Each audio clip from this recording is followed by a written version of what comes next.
पहाड़ के दुर्गम क्षेत्रों में किस तरीके से विकास हो रहा है, किस तरीके से यहाँ काम हो रहा है, इसका एक नज़ारा हम आपको दिखाना चाहते हैं। अभी हम उत्तरकाशी जिला मुख्यालय से मात्र 4 किलोमीटर आगे हैं और यहाँ किस तरीके से विकास हो रहा है उसकी एक कहानी आपको दिखाते हैं। ये है यहाँ का श्योना गाँव।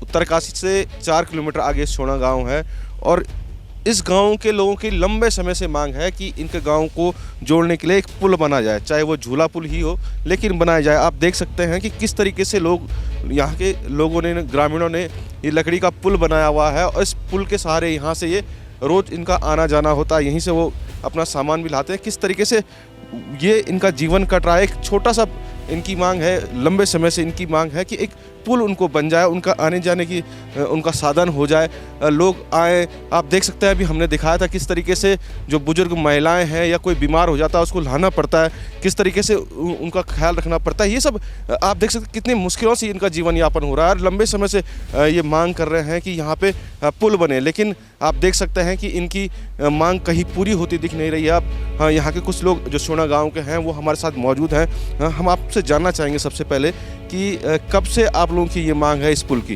हमारी तो 2017 से ये मांग है। कोई विधायक चले गए, कई विधायक आए और हमारी अभी तक कोई सुनाई नहीं हो रही है और हम लोग बहुत कोशिश कर दिया और कोई हमारी बात सुनाते।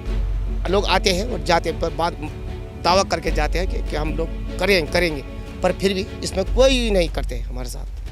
आप 2017 से कर रहे हैं, लेकिन इससे पहले आप लोग कैसे आते जाते थे, नदी पार कैसे करते थे? 2017 से में ऐसा हुआ है कि तो जब तक थोड़ा पानी पुनी थोड़ा कम था और जब ये बाढ़ बूढ़ आई उससे रास्ता बिल्कुल ध्वस्त हो गया।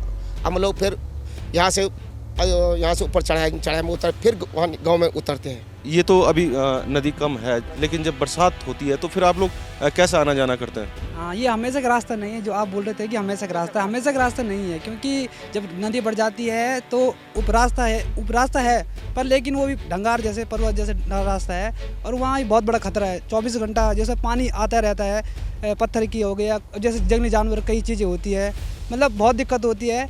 और ये बोलना चाहिए कि जिस टाइम ये पुल लगा था, वैसे देवभूमि न्यूज़ का मैं पहले धन्यवाद करना चाहूँगा और इससे पहले कई न्यूज़ वाले आ चुके हैं पर लेकिन हुआ नहीं। लेकिन हम एक बोलते हैं कि ट्राई अगेन, पर वही उसी चक्कर से यहाँ पे खड़े हुए हैं। एक बार देवभूमि न्यूज़ को भी हम देखते हैं।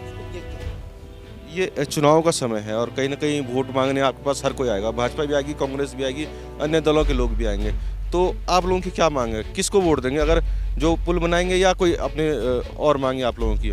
सर सबसे पहले मैं तो ये कहना चाहता हूँ, चाहे विधायक कोई बने, लेकिन जब चुनाव का समय आता है तो सभी लोग घर घर आते हैं हाथ जोड़ के कि हमें वोट दो, हमारी पार्टी को वोट देना। आप चलो ठीक है भाई, आप विधायक बनो वो आपकी ठीक है, पर सर आते हैं वादा तो हमसे करके जाते हैं। और आप देखो हमारी वहाँ ट्रोले लगी है, पहले डीएम साहब द्वारा ट्रोले लगाई तो ट्रोले में आना जाना सभी गाँवों का लगा रहा है, लेकिन दुर्भाग्य से मेरे भाई की उंगली कट गई वहाँ।